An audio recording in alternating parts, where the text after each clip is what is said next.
Bismillahirrahmanirrahim. Rabbi shrahli sadri wa yassirli amri wahlul 'uqdatam min lisani yafqahul qawli. Rabbi zidni ilman warzuqni fahman. Allahumma shalli ala sayyidina Muhammad an-nabiyil ummi wa ala alihi wa sahbihi wasallim. Assalamualaikum warahmatullahi wabarakatuh. Kisah para kekasih Allah kali ini akan menceritakan tentang kisah hidup Al-Hallaj, tokoh paling kontroversial di dalam sejarah mistisisme Islam. Abul Mughith Al-Husain bin Mansur Al-Hallaj lahir kira-kira tahun 244 atau 858 Masehi di dekat kota Al-Baizak di provinsi Fars. Al-Hallaj suka mengembara sangat jauh, mula-mula ke Tustar dan Baghdad, kemudian ke Mekah, dan sesudah itu ke Khuzistan, Khurasan, Transoksiana, Sistan, India, dan Turkistan. Terakhir sekali ia kembali ke Baghdad, tetapi karena khutbah-khutbahnya yang berani mengenai bersatunya manusia dengan Allah, ia dijatuhi hukuman kurungan dengan tuduhan telah menyebarkan paham inkarnasionisme. Al-Hallaj dijatuhi hukuman mati, dan hukuman ini secara kejam dilaksanakan pada tanggal 29 Zulkaidah 309 Hijriah atau 28 Maret 913 Masehi. Ia menulis beberapa buku dengan banyak syair. Ia menjadi legenda muslim sebagai prototipe dari kekasih Allah yang mabuk. Pengembaraan Al-Hallaj. Husain Al-Mansur yang dijuluki Al-Hallaj atau pemangkas bulu domba, awalnya pergi ke Tustar tempat ia mengabdi kepada Sahal bin Abdullah selama 2 tahun. Setelah itu ia pindah ke Baghdad. Ia memulai pengembaraannya ketika berusia 18 tahun. Setelah itu ia pergi ke Basra dan mengikuti Amr bin Utsman selama 18 bulan. Ya'qub bin Akhta menikahkan putrinya kepada Hallaj, dan setelah pernikahan itulah Amr bin Utsman menunjukkan ketidaksenangan kepadanya. Lalu Hallaj meninggalkan kota Basra dan pergi ke Baghdad mengunjungi Junaid. Junaid menyuruh Hallaj bertirakat. Setelah beberapa lama menjadi murid Junaid, ia pergi ke Hijaz. Dia tinggal di Mekah selama 1 tahun, kemudian kembali ke Baghdad bersama sekelompok sufi. Ia mendengarkan ceramah-ceramah Junaid dan mengajukan beberapa pertanyaan yang tidak dijawab oleh Junaid. Akan segera tiba waktunya, kata Junaid kepada Hallaj, ketika engkau membasahi sepotong kayu dengan darah. Sewaktu aku membasahi sepotong kayu itu, engkau akan mengenakan pakaian golongan formalis, balas Hallaj. Kata-kata mereka terbukti kebenarannya. Sewaktu para cendekiawan terkemuka bersepakat bahwa Hallaj harus dihukum, Junaid sedang mengenakan jubah sufi, dan karena itu ia tidak mau memberikan tanda tangannya. Khalifah menyatakan bahwa mereka perlu mendapat tanda tangan Junaid. Lalu Junaid pun mengenakan serban dan jubah kaum ilmuwan. Kemudian ia kembali ke madrasah dan menandatangani surat keputusan itu.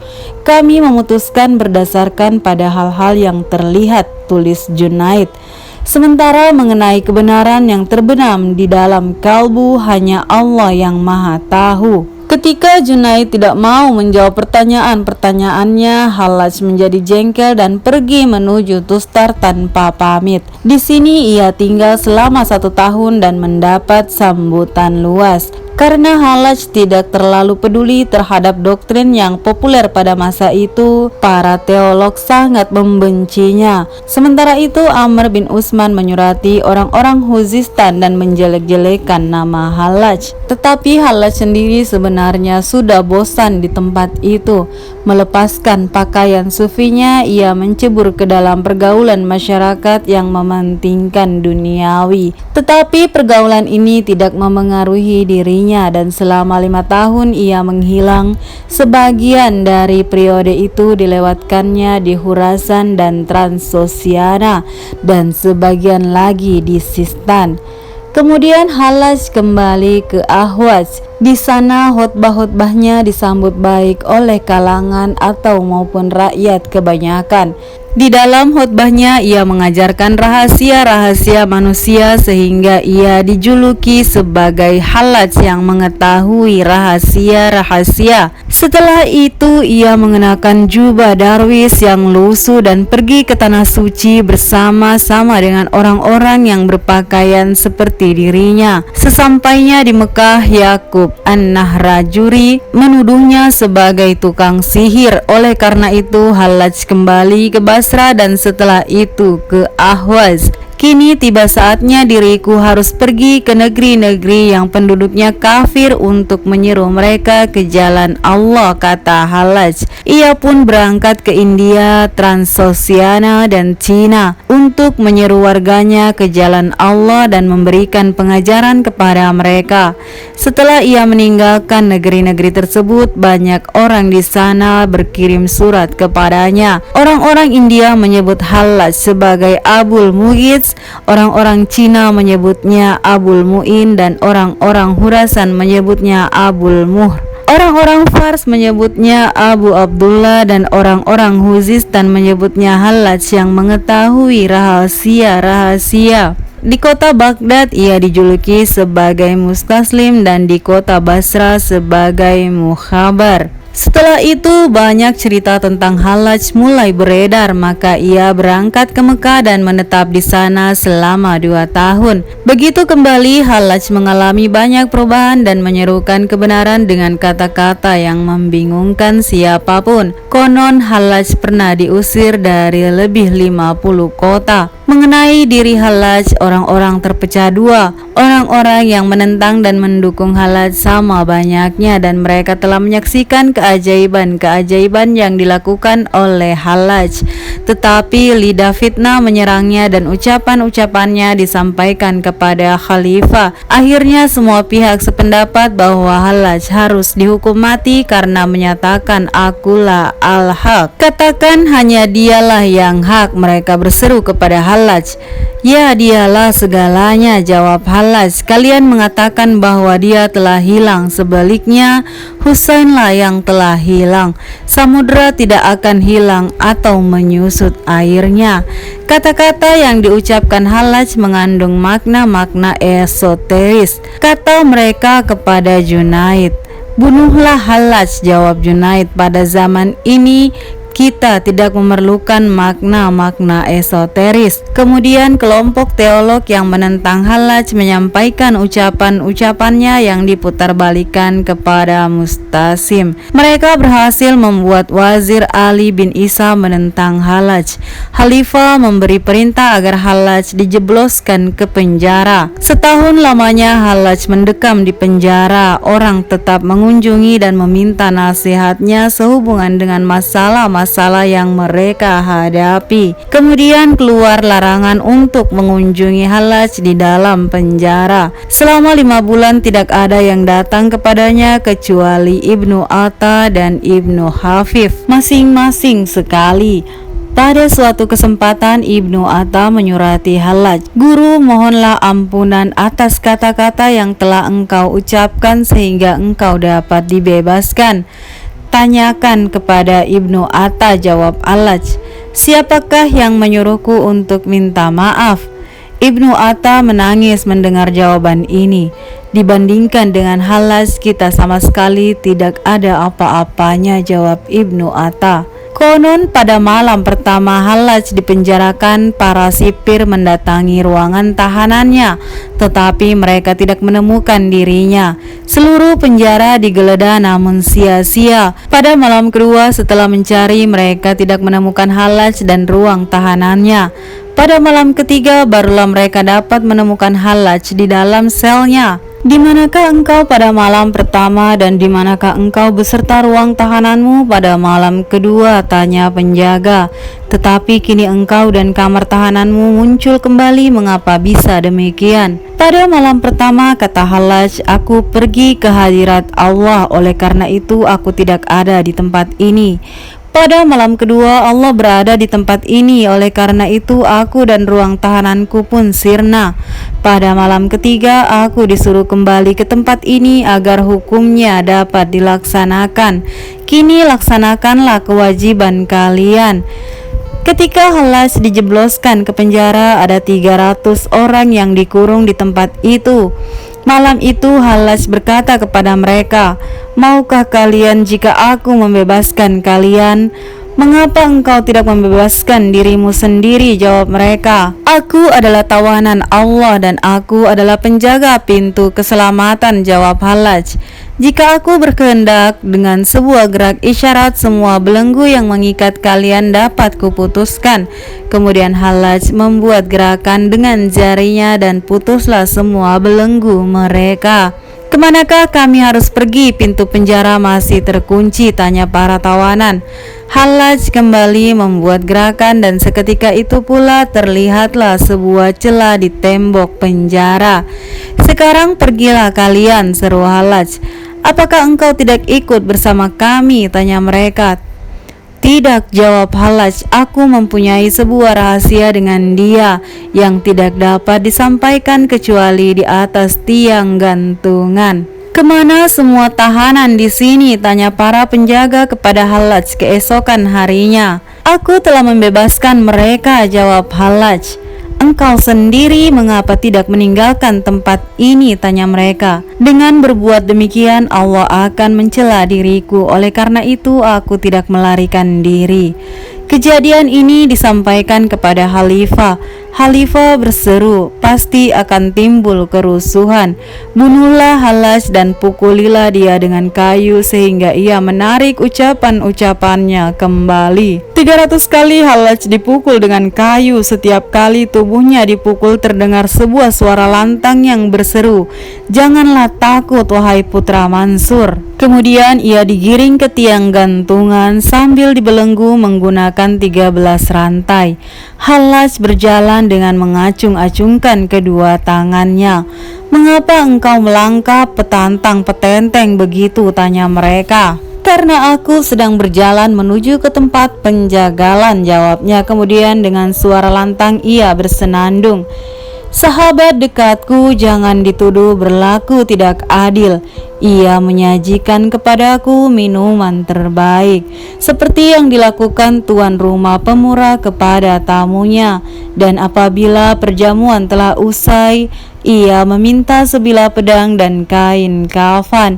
Demikianlah takdir seseorang yang minum berlebih-lebihan bersama Draco pada musim panas." Ketika mereka sampai di tiang gantungan di Bab Attak, Al-Hallaj mencium panggung itu sebelum naik di atasnya.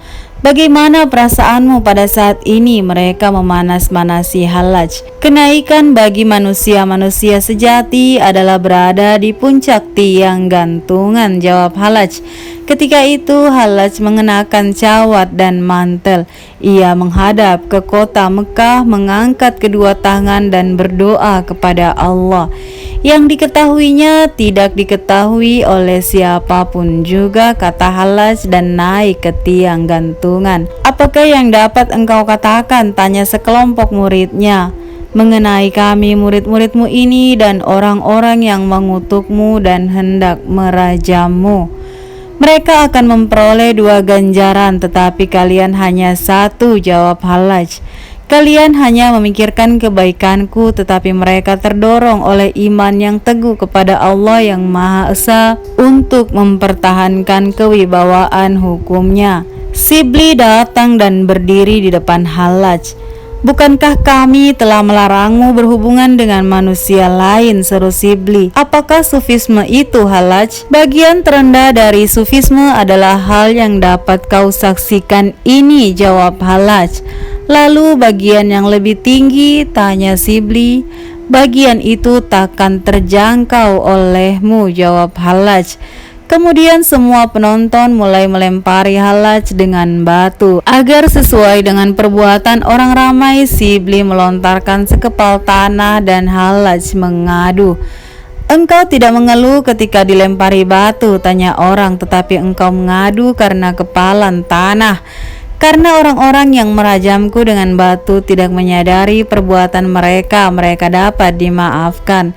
Tetapi tanah yang dilemparkan ke tubuhku itu sungguh menyakitkan karena ia tahu bahwa seharusnya ia tidak melakukan hal itu."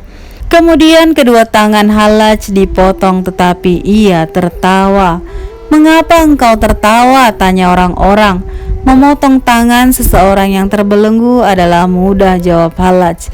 "Seseorang manusia sejati adalah orang yang memotong tangan yang memindahkan mahkota aspirasi dari dahi singgasana." Kemudian kedua kakinya dipotong. Hallaj pun tersenyum. "Dengan kedua kaki ini aku berjalan di muka bumi," katanya. "Aku masih mempunyai dua kaki lain dan dua kaki yang saat ini sedang berjalan menuju surga.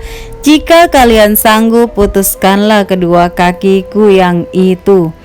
Kemudian kedua tangannya yang buntung disapukannya ke muka sehingga muka dan lengannya basah oleh darah. "Mengapa engkau berbuat demikian?" tanya orang-orang. "Darahku banyak yang tertumpah," jawab Hallaj. "Aku sadar tentulah wajahku berubah pucat dan kalian akan menyangka bahwa kepucatanku itu karena aku takut. Maka aku sapukan darah ke wajahku agar tampak segar di mata kalian. Riasan para pahlawan adalah darah mereka sendiri. Tetapi mengapa engkau membasahi lenganmu dengan darah pula?" "Aku sedang berwudu untuk sholat apa?" "Jika seseorang hendak sholat sunnah 2 rakaat karena cinta kepada Allah," jawab Hallaj, "berwudu tidak cukup sempurna jika tidak menggunakan darah." Kemudian kedua bola matanya dicungkil, kegaduhan terjadi. Sebagian menangis dan sebagian lagi terus melemparinya dengan batu. Kemudian lidahnya hendak dipotong. "Bersabarlah sebentar, berilah aku waktu kesempatan untuk mengucapkan beberapa kata," kata Hallaj memohon. Kemudian dengan wajah menengadah ke atas, Hallaj berseru, "Ya Allah, jangan engkau usir mereka di akhirat nanti, karena mereka telah menganiaya diriku demi engkau juga. Dan janganlah engkau cegah mereka untuk menikmati kebahagiaan ini. Segala puji bagi Allah karena mereka telah memotong kedua kakiku yang sedang berjalan di atas jalanmu. Dan apabila mereka memenggal kepalaku, berarti mereka telah mengangkatkan kepalaku ke tiang gantungan untuk merenungi keagunganmu." Kemudian telinga dan hidungnya dipotong. Saat itu muncullah seorang wanita tua yang membawa kendi. Melihat keadaan Hallaj, si wanita berseru, "Pukullah keras-keras, apakah hak si pencukur bulu domba ini berbicara mengenai Allah?" Kata-kata terakhir itu diucapkan Hallaj adalah cinta kepada Yang Maha Esa adalah melebur di dalam Yang Esa. Kemudian disenandungkan ayat, "Orang-orang yang tidak mempercayainya ingin segera mendapatkannya, tetapi orang-orang yang mempercayainya takut kepadanya, sedang mereka mengetahui kebenarannya." Itulah ucapan yang terakhir. Kemudian mereka memotong lidahnya. Ketika tiba saatnya sholat, barulah mereka memenggal kepala Hallaj. Setelah dipenggal, Hallaj masih tampak tersenyum. Sesaat kemudian ia pun mati. Kegemparan terjadi. Hallaj membawa bola takdir ke batas padang kepasrahan, dan dari setiap anggota tubuhnya terdengar kata-kata, "Akulah yang hak." Keesokan harinya mereka berkata, "Fitnah ini akan menjadi lebih besar daripada ketika ia masih hidup." Maka mayat Al-Hallaj pun dibakar. Dari abu pembakaran mayatnya terdengar seruan, "Akulah yang hak." Bahkan ketika bagian-bagian tubuhnya dipotong, setiap tetes darahnya membentuk perkataan Allah. Mereka kebingungan dan membuang abunya ke sungai Tigris. Ketika abu-abunya mengambang di permukaan air, mereka terus berseru, "Akulah yang hak." Ketika ia masih hidup, Hallaj pernah berkata, "Apabila mereka membuang abu pembakaran mayatku ke sungai Tigris, Baghdad akan terancam air bah.